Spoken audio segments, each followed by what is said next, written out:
নজর রাখবো পরবর্তী খবরে। পূর্ব মেদিনীপুরে তৃণমূল নেতাকে গণপিটুনি, ল্যাম্পপোস্টে বেঁধে পিটুনির অভিযোগ। ঘটনায় 6 জনের নামে অভিযোগ দায়ের। ময়নার মল্লিক কমল এলাকার ঘটনা। পূর্ব মেদিনীপুরে তৃণমূল নেতাকে গণপিটুনি, ল্যাম্পপোস্টে বেঁধে পিটুনির অভিযোগ।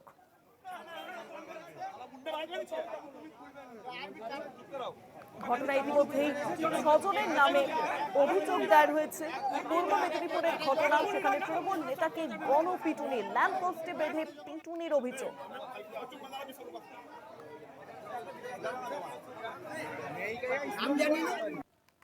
আরো জানবো এই বিষয়ে ফোন লাইনের সঙ্গে রয়েছেন প্রতিনিধি সৌমজিৎ চট্টোপাধ্যায়। সৌমজিৎ, পূর্ব মেদিনীপুরের তৃণমূল নেতাকে গণপিটুনি, কাদের বিরুদ্ধে অভিযোগ উঠছে?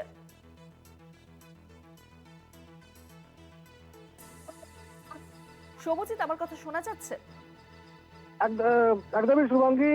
পূর্ব মেদিনীপুরের ময়নার মল্লিক মোড় এলাকায় শুক্রবার রাত্রি নাগাদ একজন পঞ্চায়েত সমিতির বন এবং ভূমি কর্মাধ্যক্ষকে রীতিমতো গণপিটুনির শিকার হতে হয়। স্থানীয় বিজেপি নেতৃত্বের যেটা অভিযোগ যে ওই তৃণমূল নেতা যিনি বন এবং ভূমির কর্মাধ্যক্ষ, তিনি তোলা তুলতে চেয়েছিলেন এবং সেই তোলা না দিতে চাওয়ায় ওই তৃণমূল নেতা ওই একজন গরিব মানুষের বাড়ি ভাঙচুর করতে যান। স্থানীয় মানুষ ক্ষিপ্ত হন এবং তাকে রীতিমতো ল্যাম্প পোস্টে বেঁধে তাকে গণপিটুনি দেওয়া হয়, এমনটাই অভিযোগ। কিন্তু স্থানীয় তৃণমূল নেতৃত্ব যেটা দাবি করছেন যে বিজেপির যে এই অভিযোগ, সেই অভিযোগ সম্পূর্ণ মিথ্যে।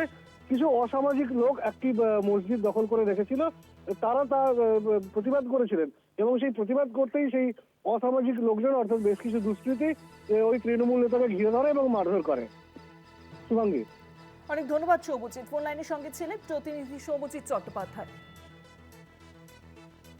পূর্ব মেদিনীপুরের তৃণমূল নেতাকে গণপিটুনি, ল্যাম্পপোস্টে বেঁধে পিটুনির অভিযোগ। ঘটনায় 6 জনের নামে ইতিমধ্যে অভিযোগ দায়ের। ময়নার মল্লিক মোড় এলাকার ঘটনা। সামনে বিধানসভা নির্বাচন এবং 26 বিধানসভা নির্বাচনের আগে এই গণপিটুনির অভিযোগ এবার পূর্ব মেদিনীপুরে।